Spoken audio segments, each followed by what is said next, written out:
small mistake can ruin months of peace and pest control. For a long time, I was convinced that I finally had the fungus gnat problem in my plants completely under control. Unfortunately, I recently noticed those familiar, annoying little flies hovering above my pots again. I started looking for the source of the problem, and the culprit turned out to be hiding in the least expected place. It was an ordinary onion that I had completely forgotten about. I originally kept it to grow green onions for sandwiches, but instead it became the perfect incubator for a new wave of insects. This situation inspired me to take a closer look at the biology of these pests based on scientific literature.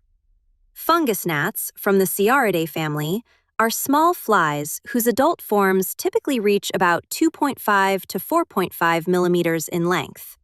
They have dark gray or almost black bodies, black heads, and dark wings.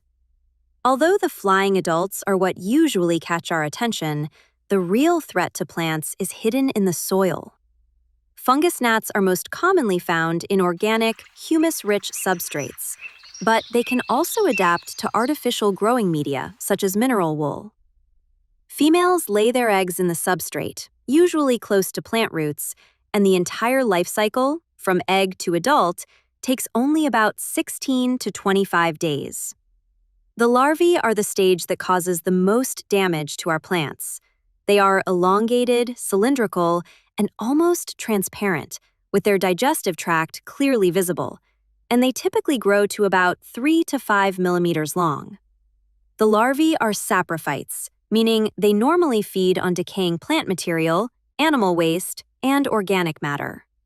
However, in home conditions, they often begin feeding on healthy roots and the root crown, which can weaken plants, stunt their growth, or even kill them.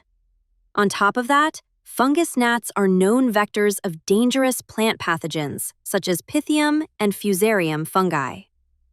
At the end, I wanted to tell you about a fascinating phenomenon known as armyworming, or larval processions. It is created by a species called the army fungus gnat, Sciara militaria, a small insect whose larvae can behave in truly remarkable ways. A plen larval procession is a mass migration of thousands of larvae that join together into a single, often multi-layered structure resembling a snake. This living rope is usually between 50 and 100 centimeters long, although some reports mention structures reaching several meters. The larvae move with astonishing synchronization. In Poland, this phenomenon has only been recorded around 90 times, including observations in Sanok in 2005 and in the Beskidzie Niskim Mountains in 2013. In the past, many superstitions were connected to these larval processions. People believed that the direction of their movement could predict the harvest, and dried larvae were thought to bring prosperity to a household. And if you'd like to see my first video about pests attacking our plants, I'd love to invite you to watch it. See you under the microscope.